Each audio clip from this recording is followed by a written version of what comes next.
ഖലു ഗോപിക നന്ദനോ ഭവാൻ അഖിലദേഹിനാം അന്തരാത്മദൃക്ക്. അന്തരാത്മാവായ ദൃക്കായി ശോഭിക്കുന്ന ആ കൃഷ്ണൻ അകത്തോട്ട് നമ്മൾ ചിന്തിക്കുകയാണെന്ന് ചോദിച്ചു കഴിഞ്ഞാൽ കരുത്തുറ്റ അതിശക്തമായ മനസ്സിനുടമയായി മാറാൻ പറ്റും. ഈ കരുത്തുറ്റ അതിശക്തമായ നിർദ്ദേശമാണ് ഇവിടെ ആര് നാരദര് നിൽക്കുന്നത്.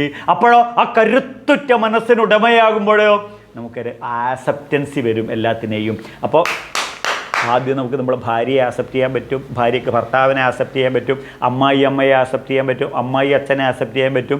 നമ്മളെ മക്കൾ കറുത്തിട്ടായാലും വെളുത്തിട്ടായാലും MBBS ആയാലും 10ാം ക്ലാസ് തോറ്റായാലും എഞ്ചിനീയറിംഗ് ആയാലും വെറുതെ ഇരിക്കുന്നതായാലും മക്കളെ നമുക്ക് ആക്സെപ്റ്റ് ചെയ്യാൻ പറ്റും.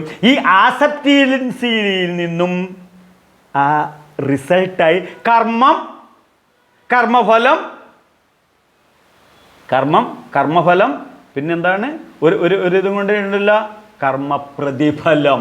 ഈ പ്രതിഫലം നമ്മൾ ഇംപ്ലിമെൻ്റ് ചെയ്യുമ്പോൾ കിട്ടുന്നതാണ്. അപ്പോഴോ എന്താണ് തുടർന്ന് നാരദർ പറയുന്നു, ശ്രീകൃഷ്ണ ചരണം ഭോജം സ്മര ദുഃഖം ഗമിഷ്യതി.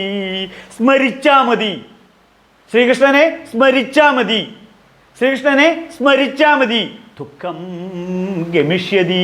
ദുഃഖം മുഴുവൻ അങ്ങട് പമ്പ കടന്ന് ഗംഗയും കടന്ന് ഹിമാലയവും കടന്ന് പാകിസ്ഥാനിലോട്ട് പോകും.